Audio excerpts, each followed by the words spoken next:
Welcome, and thank you for joining us for our webinar called Using Person-Centered Planning to Prepare for the Future. And we are from California Deaf Blind Services, and we are California's Deaf Blind Project, and we serve 0 to 22 all over the state. And we are a federally funded project by the Office of Special Education. And we're excited to be here with you today talking about person-centered planning. I'm Janelle Dowling, and I'm the educational specialist. Next slide. Oops, we want to go through that. Okay. And this is going to be Julie. I'm going to pass it off to Julie, our project coordinator. All right. Thanks so much, Janelle. So yes, we're really excited that you were able to attend today. And at the end of the presentation, we will have some resources to share with you.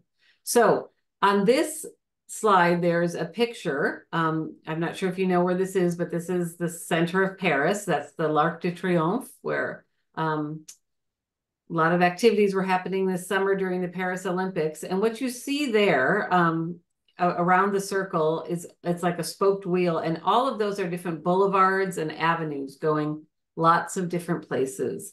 And I'm using this image to kind of show that there's lots of possibilities for children and youth and young adults to think about what lies ahead for them in the future and what paths lie ahead.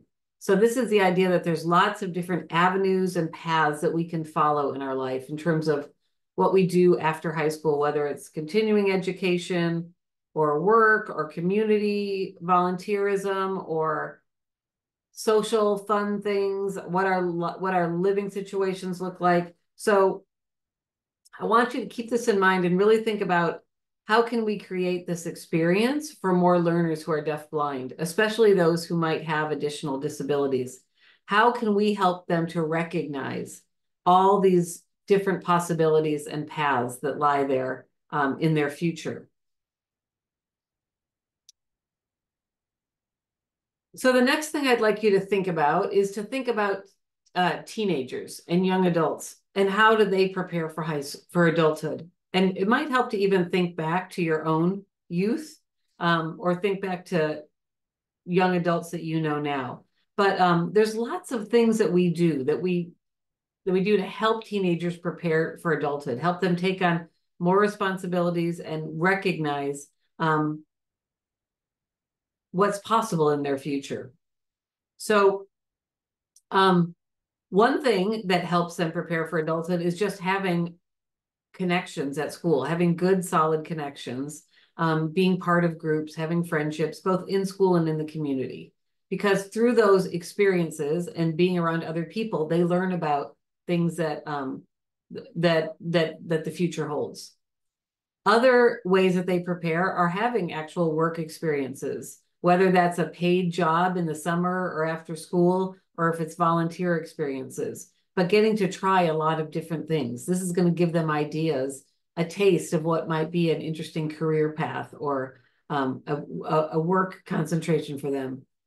Extracurricular activities are certainly things too that can give them more experiences, lived direct experiences for what could be possible in terms of social activities, recreational activities, but perhaps also things that they could use in a workplace or that might be useful for them if they decide to attend other educational settings or classes after high school. Academic and elective classes are certainly focused more and more now on thinking about both college and career pathways. So different pathways that could be available for these teenagers and young adults after they leave school, and really helping to prepare them for not just work or school, but also being an engaged citizen. So civics classes, and also knowing that other types of things that you need to be successful and independent as an adult. So understanding finances, understanding how the government works, understanding how different services work, things like that. College fairs, campus visits are another thing that teenagers who are interested in continuing their education after school take part in, so that they have an idea of the wide array and range of different colleges or community colleges they could attend, what occurs in those places, what they could study in those places. So actually going and trying these things out or talking to people from different colleges, that could really help to expand their horizon and their ideas about the future. Internships are another thing that some students engage in, either in the summertime, but also sometimes through a work experience that might be associated with a school program that they're in. And finally, just seeking advice from other people. So their school counselors or a counselor that they may know in the community or through church, their family members and friends. So just talking to other people about what they're interested in, but also sharing the youth, sharing the thing that they're also interested in and seeing, getting feedback from those people. So these are all great things that happen. And let's think about, are these opportunities that are happening for your child? Or are these opportunities and experiences that students that you're supporting or teaching are participating in? And if they're not, could these opportunities exist for them? How could we expand more of these opportunities for students that experience higher support needs or more disabilities?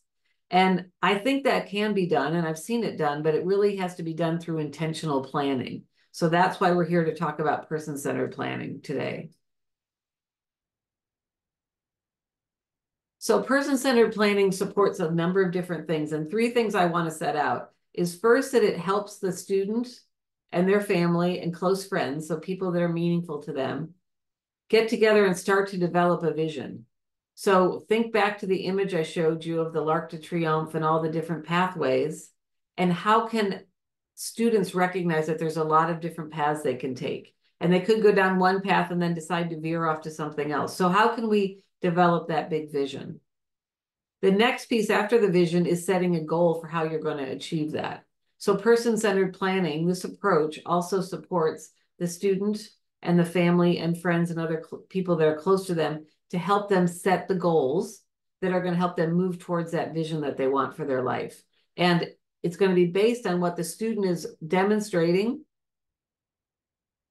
or expressing are their interests, their skills, and what their particular needs are. So you may have a student that really loves to spend time in the theater and maybe says they want to be a famous actor. So maybe that isn't going to be something that could happen for them, but they certainly, we could develop, knowing that that's their vision, to spend time in that environment and around those type of people. There could be a way that we could set goals that they would have some volunteer opportunities to maybe work at a local theater. Maybe they could participate in a community play, or have a role in working on in the backstage crew or the set or the front of the house, something like that, if they weren't decided not to take the acting route. That's just an example. And then develop, after you have these goals, no goals happen until you have a plan to kind of attain it. So that's the next thing that it supports, is the taking of time to really develop and then carry out a plan that's moving for those goals. So this is not the same as an IEP meeting or an individualized transition plan. It's different than that. It's a process that certainly can help those things, because in an IEP and ITP, the goal is that we're preparing this person who's receiving the special education services to be prepared and ready to live a high quality life when they exit the school system. But it is, in a lot of ways, a particular process that follows certain number of steps. This is different than that. This is not just one meeting. It's a process, and it really involves a close-knit group of people that are important to the student. So as I said, it's an ongoing process. It's not an individual meeting. And the key thing is, it's really involving the individual and their community in planning for and preparing for this future. The focus student remains at the center of the conversation. And in a short time, Janelle's going to share some very specific ways that she has witnessed and also supported young people to really participate in a meaningful way, where they remain at the center of the discussions and the conversation. And we're really thinking about this, the whole person. So we're thinking about, what are the opportunities for this individual to participate in advocating for themselves, but also making sure that we have this time and space where family, friends, and neighbors can offer their own input and feedback. That's a really good support for these students. And there's lots of ways that that we'll share with you that they that the student can engage that input. And then creating the support team. So this is the last thing I want to say about setting up this team is it's really, really important who's involved in the person-centered planning team. It should be a circle of people that are very important to that person. If the person themselves isn't able to indicate who that would be or tell us that, the family is often the person that knows these are the people that this person really loves to spend time with. Or I know this person knows my child really, really well and knows what my child's interests are, is definitely committed to what the future looks like for my child. So you invite those people to be part of this, and then you develop an actionable plan that's really thinking about, again, that long-term future, immediate things for the child, but also long-term. We're keeping our eyes on that long-term prize and thinking about that whole person. So everything from where they're going to live to what they're going to do in their free time to what they might do for work and for education, and thinking about just their social, emotional, and physical well-being. So this is another way that this is different than an IEP team. An IEP team are people that are, identified to provide services to the child. These are people that know the child well, really care about them and their future, and really are going to be committed to this process and remaining connected to this to the student. And with that, I'm going to pass it on to Janelle.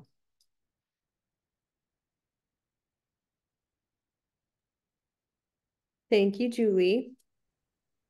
I was going to add an anecdote onto what Julie was saying about inviting the right people to the group and thinking about the dynamics when you're planning for the meeting. And I participated in a person-centered planning group where there were some high school students that were really close friends with the individual that we were doing the person-centered planning meeting for. And they weren't available to come on the weekend, but we were able to make a lunch group and have a conversation with them, and how it was really meaningful to talk with the teenagers about some of the recreational pieces that we wanted to discuss and social interactions, and learn more about, okay, what is the current thing that's happening with social media and text messaging? Because sometimes the adults get together and no matter how well-meaning we are, we don't really know what's happening. So it's really important to find those friendships or relationships that the student has developed or wants to develop further, and encourage those younger people to attend also, and siblings, things like that, and just really think about that cross-age collaboration in these discussions can be great. I'm going to talk now about some of the values that are really essential when we're thinking about expectations in person-centered planning processes. So these are things that everyone who is present at the meeting or involved in the process really needs to understand going into it.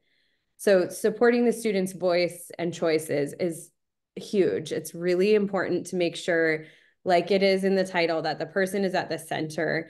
But what does that really mean sometimes when we're thinking about, sometimes it might be difficult for someone to express their opinions about their preferences or things that they like, or share about their dreams if their communication system is, they're still developing how to express themselves, or maybe it's hard for them to have a conversation in a group, or maybe no one's ever really expected them to think that far into the future before about something. So really making sure as a team, you're planning ahead for how that individual is going to be at the center, and making sure their voice is being heard and included. And we're going to talk more specifically about that later in the presentation too. And focusing on the students' interests, capacities, and dreams. This is a really big part of it, because we want this meeting to be very positive and forward-looking, and thinking about capacity building. So making sure we're really looking at those strengths. We're going to talk about what's difficult for the person or what they don't like, but that's in order to inform us about what will work well, and really think as a team about that, dreaming big and looking at the positive side of things. And another big part of person-centered planning values is the idea that we're using this as an opportunity to build the community and to share responsibility for achieving the goals and the vision. So a lot of times when individuals hit adulthood, it feels a little bit more like maybe they're starting to feel more isolated, or their parents are starting to feel more isolated. And this is a chance for us to reach out to the people in the community and for the individual to say, you know what, I have these people, or my family has these people that we can reach out to. And it gives people a chance to find out how they really can participate and be more involved. And I've really found that those family members that come, or the neighbor or someone from school, gets more involved, and they have a better relationship with the individual after. And you're going to work together to identify achievable goals and possible support systems. And we'll talk more about that action planning piece. We really want to make sure we're honoring the family's vision, goals, and concerns. And as a huge part of that, making sure that you're identifying and honoring the individual's goals and vision and concerns also. So that can be kind of hand in hand. Sometimes the parents' concerns are different than the individual's concerns. So making sure that we're really thinking through all of that. And then envisioning a satisfying quality of life in the future. So helping this person look at, okay, what would a really wonderful day in my life look like? Or what would improve the quality of life for my son as he's aging? And like Julie said, this is a process that we want to encourage people to start in teenage years, definitely. In high school, you don't have to wait until adulthood or until you're graduating. We even encourage people to start it earlier. Julie and I have both done person-centered planning at the elementary school age. It can happen during a time of transition, or if the family just feels like, okay, we have some new people in our community, we want to reach out. Starting this process early really helps improve the quality of it and make it more accessible throughout their life. Next slide. So some essential considerations for person-centered planning. Inform the student and the family of the purpose of person-centered planning process and meeting. So sometimes the student or individual or the family might be coming to their team saying, we know what person-centered planning is and we want to do it.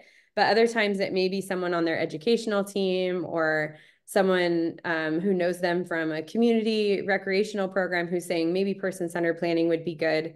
Recently, we've been hearing that regional centers are recommending that people do person-centered planning. And so making sure that everyone on the team really understands what person-centered planning really is and what those values of it are. And then you can identify a skilled facilitator and recorder. And this piece is really important, to have someone facilitating the meeting who understands the process. There's some different ways that the meetings can be facilitated, and Julie's going to share more about that in a bit. But your facilitator should be trained in the process that they're using, and that really helps the flow of the meeting and helps make sure that it's really productive.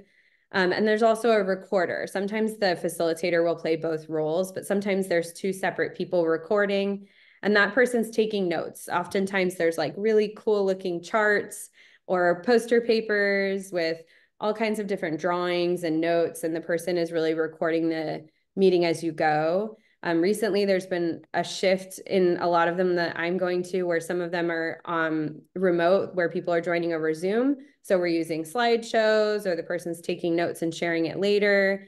We can make audio recordings of notes. You're going to meet in a place the student and the family find most comfortable. So I think this is something that needs to be thought about ahead of time, that the individual and the family should really consider, is it most comfortable for us to have people into our home and have it be a party? These are people that we're close with. We want the individuals to feel comfortable in the living room. Or is it going to feel like we actually aren't most comfortable hosting and having people in our living room? Or maybe it's overwhelming to change the environment at home by having all those people there at once. So really thinking, is in-person better or is online better? Or I went to one at someone's house where when she was at home, she never wore shoes and she would only wear pajamas. So everybody wore pajamas and we all went shoeless and we all ate Ritz crackers and chicken nuggets. And sometimes you could say, okay, everybody's going to have smoothies because we're all having pureed food today, or everybody's going to have pizza because that's our favorite. And this kind of leads into the next one about keeping it positive and celebratory. You want it to feel very uplifting. You want it to be sort of a party, celebrating what you're doing well. So helping the family think about that. And this can be a way that the individual really gets that buy-in also. Like we're all getting together to talk about how wonderful you are and make some fun plans and what kind of party do you want to have. So I think that's a great thing to think about. And inviting people who you know are going to contribute, like Julie said, you want people who want to contribute. They want to help the student achieve their goals. They're not going to be kind of taking away from the productivity of the meeting. Sometimes you might have someone in your family who has always been sort of curious but didn't know how to help. They might be a good person to have at the meeting, and they might end up contributing something new that you didn't hear before, but you also just want to make sure that they're going to maintain that positive vibe, and your facilitator will help with that. And you're going to consider adaptations and supports to maximize student participation. So again, I'll share some more examples at the end about this, but when you're planning for the meeting, you want to talk with the family and have a discussion with the individual about how they want to participate. So do they want to be involved in the conversation in real time? Do they feel like they want to record a discussion about the topics ahead of time? Maybe they're using sign language with an intervener, or maybe they are going to respond to some questions with AAC or with visual choices, or maybe they're going to use their calendar system to talk about now and their future. And maybe some of those things can be done ahead of time so that they, in the moment, can take in what's happening, experience being with these people who care about them, and not feel as much pressure about their expressive communication if that's going to be overwhelming for them. Or for some people, they're going to want to lead the meeting. So they're going to want to be up with the facilitator, asking the questions, going around and getting answers.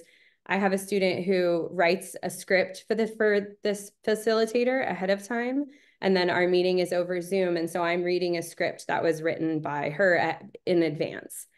So just thinking about all the different ways that that person can really be at the center. Next slide.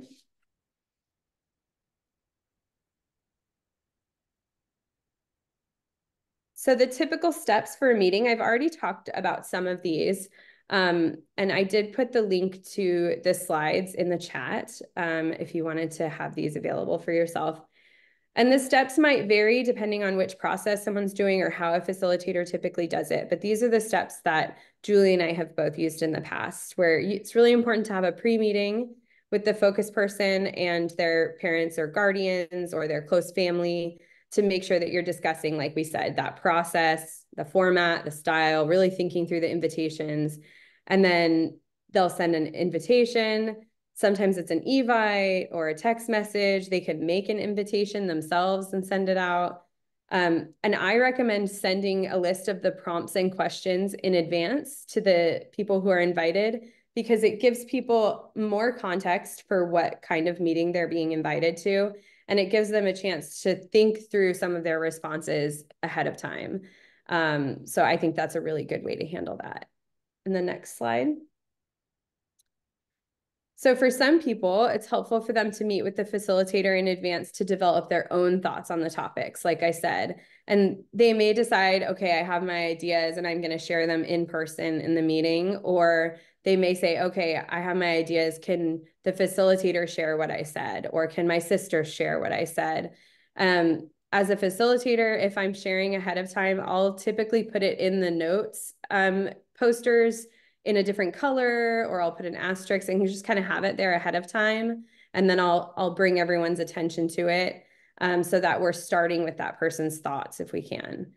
And then number 4, an informed facilitator leads the group in the discussion of a variety of topics and questions. And the facilitator or a note taker develops a written record during the meeting, like we said, and that written record and the discussion ends up being summarized into a developing action plan and developing goals. Next slide. And at the end of the meeting, the facilitator shares or assigns action plan items. So hopefully sometimes people will speak up and volunteer, or they'll say, oh, I have an action plan for an action item for me. But sometimes the facilitator will say, I heard you talking a lot about music. Can you be in charge of making a playlist that you think you could share together? Or I was in a meeting one time where we had talked a lot about different sports options. And so one uncle was in charge of researching adapted rock climbing, and a friend was going to research adapted surfing. And so you can expand out. Someone might be researching how to finance, how to pay for getting an intervener, or how to pay for getting a new technology that we think will be good. And the action items can be really different, but they're all kind of related to these big goals that come out. And after the meeting, ideally the focus person, if they can, or they're, a partner who's working closely with them, can take responsibility to follow up on the action items. So they might reach back out and see how they're going, check in with the action plan. Maybe there's a website people are working off of, and following up with discussions or having another meeting several months after, or maybe in the following years. Next step. Okay, so now I'm going to pass it back to Julie. All right, well, thank you. So hopefully that was really clear to all of you. I think it's very clear how Janelle explains that. And like she said, she and I have both participated in facilitating person-centered planning meetings. So that is something that California Deafblind Services can assist you with through technical assistance. We could either share resources and offer consultations to set you up and train you to be the facilitator, or I've worked with people where I've co-facilitated with them the first meeting with a student at their school, and then they did the next one, and I kind of took a back seat but provided some feedback afterwards. So we're happy to do that. So it is important, as we talked about, to have some kind of visual record or a graphic record. And what I like to do at mine, I use the MAPS format primarily, and so I'll get chart paper or poster paper all over the room, and we'll title it with the different questions we're going to look at. And you can find different ways for people to participate. They can go up and write on it themselves. I've had people, when we've talked about what are the students' likes and dislikes, or what tell me about the student, what would be a word or two to describe them. We have Post-its, and people can go write on the Post-it and then go stick it up there. And I also loved what Janelle said about for some meetings and for some particular students, it does help to send some of the questions out ahead of time so people can kind of think about it before they get there. And then the other thing about having this visual record at the meeting, it helps kind of keep the flow going in the discussion. And I find as a facilitator, it really helps me organize the process. But it helps afterwards because you can use those. I take all that chart paper down, and then I bring it home, and then I develop it into a written action plan and meeting notes that we can use and then reference at future meetings. So some of the different formats you might hear. So these are some of the names of them. One is MAPS, and that's the one we use, and we have developed a guide for using it with children who are deafblind and young adults who are deafblind. And we have a Spanish version as well. So if you're working with families who speak Spanish and read Spanish, that is there, and that's on the resource list that you'll be getting a link to.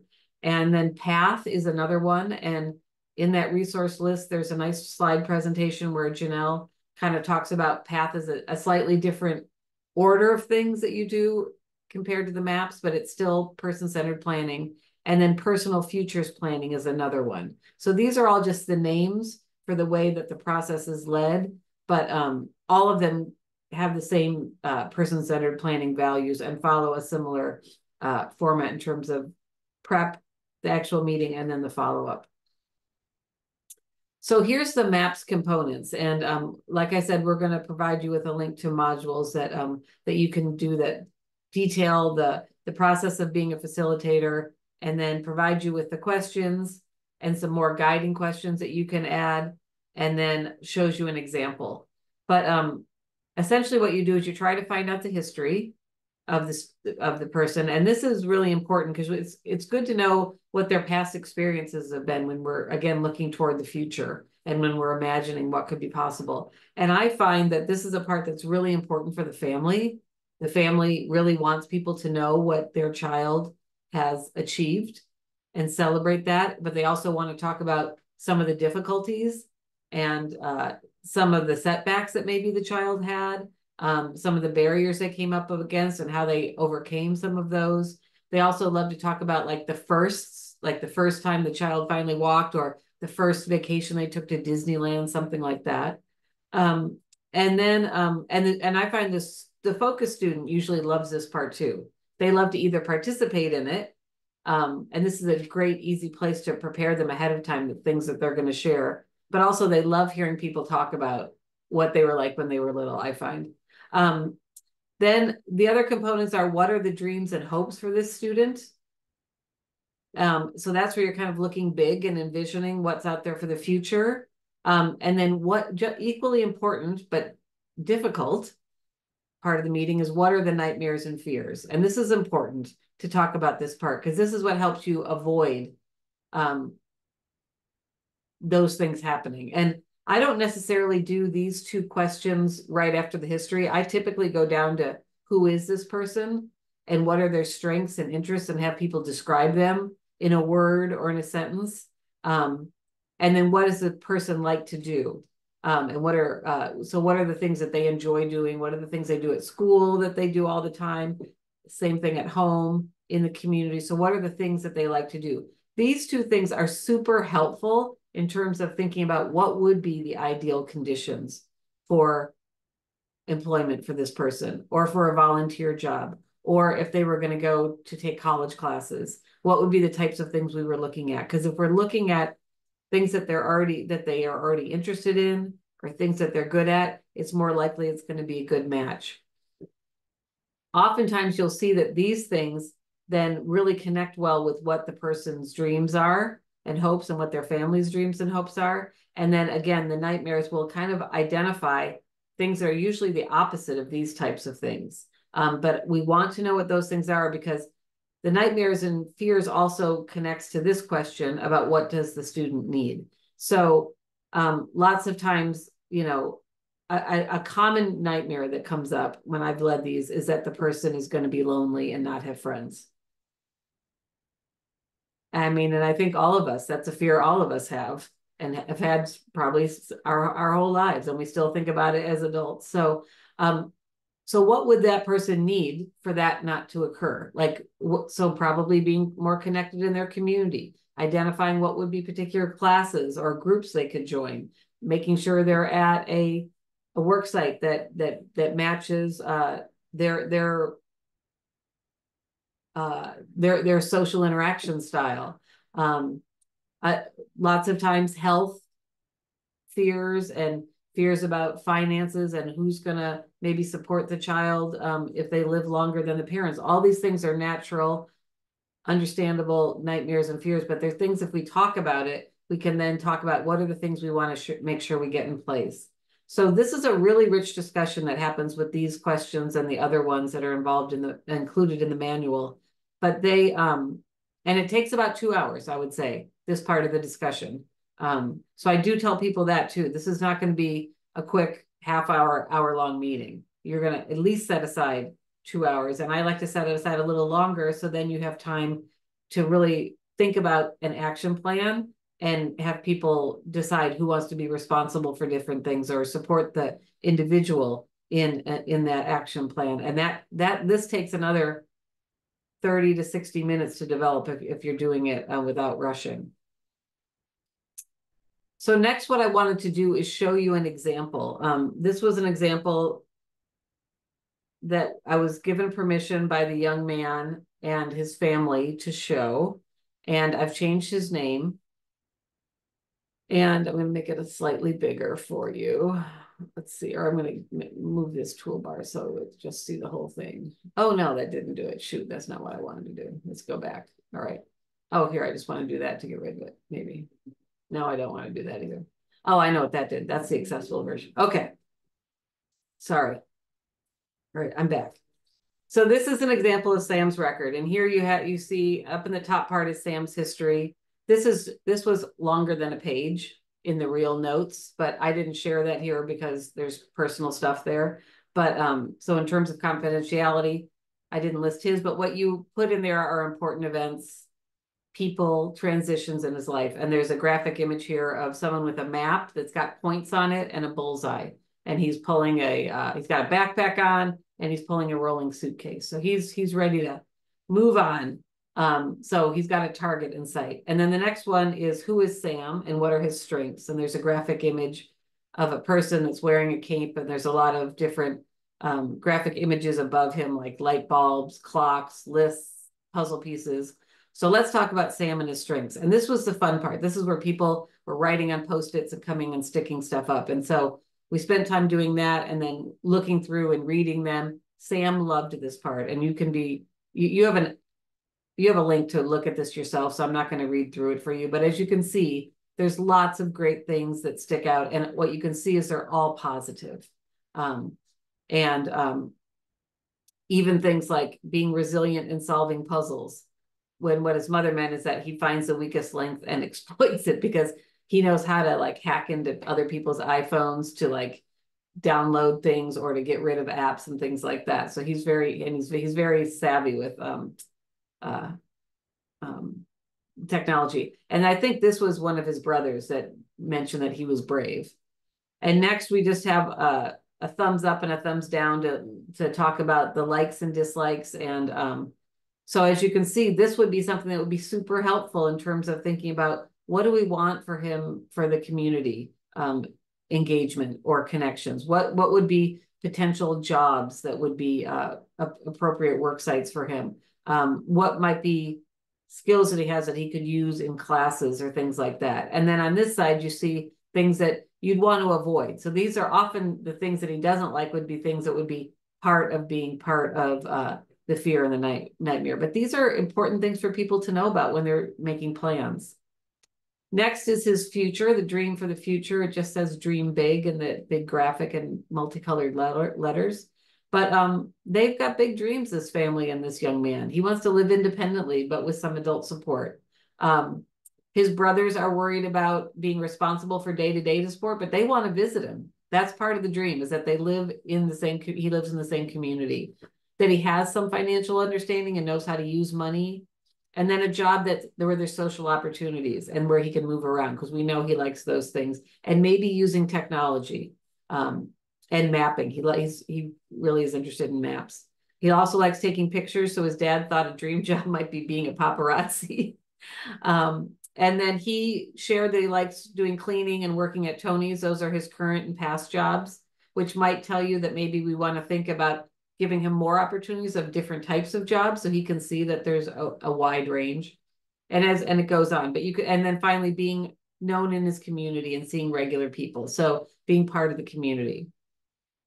And then fears are that he's not going to be prepared to be independent in life, and that he will be a burden on his brothers and not live in his community or have that sense of community. So they're almost opposites of what the dreams are. There's often health and safety issues that families bring up. And again, as I said, being lonely is often one that comes up. And, concerns about services or not knowing how to advocate for them. This is telling you right here that that's something that you'd want to be a goal for him, that he would learn about the different services that are available to him and how to advocate them, or to have people in his life that could help with that. And finally, an ideal day. So this is like really thinking about the whole person. So all of Sam, what are Sam's favorite things? And if they all could happen in one day, what would that look like? So you see the big rainbow emoji. So again, I'm not going to read through this, but as you can see, he's around people that he loves. He's doing things that he enjoys doing. His interests are part of what he does at school, but also part of a work site. He's having his favorite foods during the day. He's hanging out with people he wants to be hanging out with and doing things that he wants to do, such as watching movies or playing video games. And from all of that, then we were able to develop an action plan. So at that first meeting, and so he was 19 when we had this meeting, and it would have been nice to have done it sooner, but this is when the team was aware of this opportunity. So they want him to start going to adult camps for individuals who are blind or deafblind. They had a goal that he'd go to an deafblind immersion experience in New York, and he did this past summer. So a year later, he did that. And this plan was used with the team at Helen Keller National Center, and they found it very, very helpful to have this information about him. He developed a video resume for a job at Safeway, and his mother and brother helped with that. So there's other people being responsible and assisting. And then being involved with social activities with other adults with disabilities was something that he was really enjoying and wanted to continue. That was something he really picked. And then learning how to use debit cards and gift cards. So ways for him to learn some of those skills that the family was worried that he wouldn't have when he was when he completed school. So now I'm going to head back to Janelle and let Janelle finish up with the last slide. Oops. So on the last slide, when we get to it, we're talking a bit more. We wanted to end by really thinking about maximizing student participation, staying centered on keeping that individual highlighted and engaged in the process. So really making sure that they have a means to communicate and express their preferences and agreements and make choices. And we want to recognize that this is still in development for some people that are needing person-centered planning meetings. So they might have limited ways that they're expressing themselves, but that's what we're going to use. And so if they're working on yes or no, or choosing between two different things, or they need us to bring some real objects into the conversation so they can explore the things that we're saying they like or don't like, or they can share with us what they like or don't like in the moment, then that's what we're going to do. Or if they're going to use their AAC system or sign language, tactile sign, we need to make sure that that's all available to them. If they need visual supports in the meeting, that needs to be incorporated throughout the discussion. So making sure that those are available, accessible to the individual, really thinking through what that looks like for them and what they would normally be used to. And then I think making sure that kind of going back a little bit to the agreements and making choices, I think this is a really big piece I want to highlight is that sometimes we will have ideas that are growing from things that they like or don't like, and everybody will kind of start rolling with this idea. But we need to make sure we're checking in with the individual before we make it an action plan or make it a goal, that make sure they have agreement about it. So an example could be maybe the person really likes watching videos on their iPad, but then the team decides, okay, maybe they want to get a job at the movie theater. And so then this whole idea starts expanding, but maybe the individual doesn't actually like going to the movie theater. It smells weird in there. Maybe it's too crowded. Maybe it's too loud. They can't access the visual the same way they can on their iPad. And so if we checked with them, they might say, no, that's not a good idea. And then we can go in a different direction. But just making sure we're checking in with them either in the moment or later, making sure we're following up with some check-in conversations after the meeting, because sometimes the experience or the discussion in the moment can be a lot for someone. And then identifying specific ways the student can participate in the meeting. So maybe passing things out. Sometimes students or individuals are very excited to see the people that are there. Hopefully they are. And so giving them that time to really greet people, go to them, have people come over and say hello to them, making sure they have a chance to really know who's there and do some, if everybody's wearing an identifier on their wrist, making sure everyone has a chance to come over and tell their name sign if that's appropriate. Sometimes someone might want to lead the meeting a little bit and maybe even be up at the front with the facilitator. Maybe they want to make announcements about things that are going to happen, or maybe they want to assign seats for people around the room. So just including that person and how they can be engaged throughout. And then take breaks when needed. So it's a long meeting, like Julie said, and sometimes families will decide ahead of time, we need to break this into smaller portions so that the person can be more involved. But the conversation is often a more productive if you can do it all at once. And so that individual might need breaks. I have a student who has figured out that she will set up FaceTime in a different room so she can hear the conversation, but she can be stimming or she can be listening without feeling overwhelmed by the group, but she can take that break and still feel involved. Or you can record what happens when they're on their break so they can review it later. But making sure the person feels comfortable taking a break, or maybe everybody takes a snack break and that's planned into what you're doing if the individual needs that.